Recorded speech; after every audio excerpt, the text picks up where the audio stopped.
வணக்கம்ப்பா, உங்க பாட்டி பேசுறேன். இப்ப இந்த கொரோனா கொரோனா வருது, எல்லாருக்கும் வருது. அதே சொல்லிட்டாங்களே கவர்மெண்ட்ல 98% வெளியே தெரியாம இருக்கு. எல்லாத்துக்கும் ஆகக்கூடிய 100க்கு 2 பேருக்கு தான் கொரோனா, மற்றவங்களுக்கு எல்லாம் கொரோனா இருக்குன்னு சொல்றாங்க.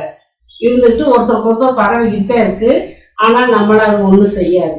ஏன்னா நம்ம எதிர்ப்பு சக்தி உள்ள இந்த இஞ்சி, பூண்டு, மிளகு, சூப்பு, ஜூஸு, கஷாயம் எல்லாம் குடிச்சு வரோம். அது நம்ம இப்ப மட்டும் சாப்பிடல, நம்ம பாரம்பரியமா சாப்பிட்டுட்டு வரோம். அதனால நம்ம ஒன்றும் அட்டாக் பண்ணாது.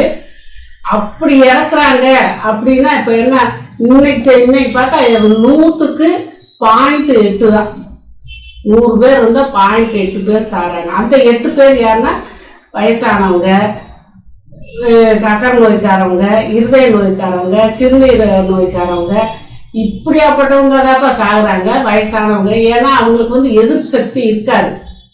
இந்த கண்ட மாத்திரைகளை சாப்பிட்டா அந்த எதிர்ப்பு சக்தியெல்லாம் போயிடுது. போன பிறகு இப்ப எப்பவுமே பொதுவா வயசானவங்க சாகுறாங்கன்னு வச்சுக்கோங்க, அவங்களுக்கு கடைசியில் என்ன செய்யும், கபம் தான் கட்டும். கபம்னா சளி அடைக்கும், மூச்சு விட முடியாம சாவாங்க. அதே நம்ம உலகத்தில் நடக்கிறது. அப்படிதான் இப்ப நடக்குது. கொரோனா பயந்துட்டுலாம் இருக்க வேணாம். எல்லாத்துக்கும் இப்ப சளி பிடிக்குது செய்யுது. இப்ப பாத்தீங்கன்னா கொரோனா வந்த பிறகு யாருக்குமே உடம்பு சரியில்லாம போலப்ப எல்லா வீட்லயும் நல்ல ஆரோக்கியமாவே இருக்காங்க. இப்போ உங்க வீட்டுகள்ல கூட யாருக்காவது வந்திருக்கா, ஒரு சளி இருமலோ, ஒரு காய்ச்சலோ, ஒரு வயிற்று வலியோ எதுவுமே வராது. யாருமே இப்ப ஆஸ்பத்திரிக்கு போக வேண்டிய நிலைமையிலே இல்ல. அந்த கொரோனா காப்பாத்துச்சுன்னு. ஏன்னா கொரோனா வந்துருச்சு அப்படின்னு சொல்லி வெளியே கடைகள்ல யாரும் சாப்பிடுறது இல்லை.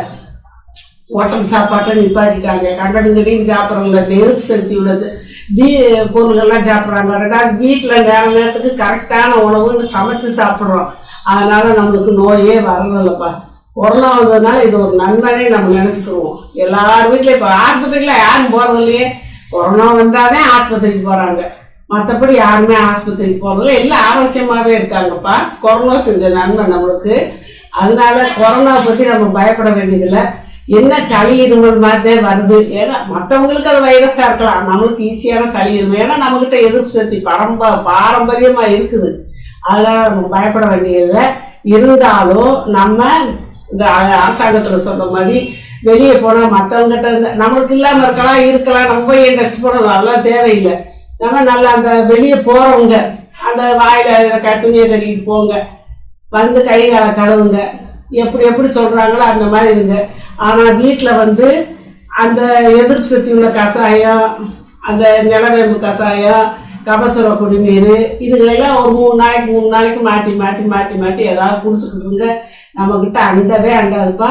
கொரோனா நம்ம எல்லாம் இன்னும் நல்லா நம்ம நல்லா இதாக்கிடுச்சு. எந்த நோய் இப்ப கிடையாது. ஆஸ்பத்திரியில கூட்டம் கிடையாது. ஆஸ்பத்திரியில டாக்டர் எல்லாம் சும்மாவே இருக்காங்க.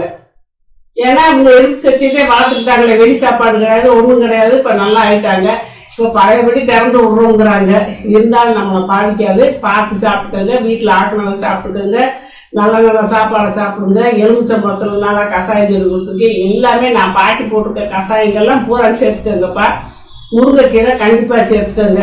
இப்பெல்லாம் சேர்த்துக்கிட்டு நம்ம ஆரோக்கியமா வாழலாம். இந்த டிஸ்டன்சிங் சொல்றாங்கல்ல, விலகல், சமுதாய விலகல், அந்த மாதிரி ஒருத்தர் நெருங்கி பழக வேண்டாம். கொஞ்சம் ஒரு 2 அடி தூரத்துல தள்ளி நின்று பேசிக்கலாம், செஞ்சுக்கலாம். அப்படிதான் அவங்க ஏற்பாடு பண்ணியிருக்காங்க. இந்த முறையை பயன்படுத்திட்டா நம்மளுக்கு எல்லாத்துக்குமே கொரோனா வந்துப்பா இருக்கும். இப்ப எனக்கு இருக்கும், உங்களுக்கு இருக்கும், எல்லாத்துக்கும் இருக்கும், வெளியே தெரியாது. அது வந்தா சளி மாதிரி 2 தடவை இருமுனா தூங்கினோம்னா சரியா போயிருப்பா. ஏன்னா நம்ம அப்படி உணவுகளை நம்ம சேர்த்துக்கிட்டு இருக்கோம் உடம்புல. அதனால பயப்படாதீங்க. கொரோனா நம்மளுக்கு நல்லதுதான் செஞ்சுட்டு போயிருக்கு. எப்படி இருக்கணுமோ அப்படி இருந்துட்டு நம்ம ஒன்றும் செய்யாது. கொரோனாவை நம்ம ஜெயிச்சிட்டோம். கொரோனா தோத்து போச்சு. தெரியுதா? வாழ்க வளமுடன். சப்ஸ்கிரைப் பட்டனை அமுக்குங்க, பெல்லு பட்டனை அமுக்குங்க. வாழ்க வளமுடன். இப்படிக்கு பாட்டு.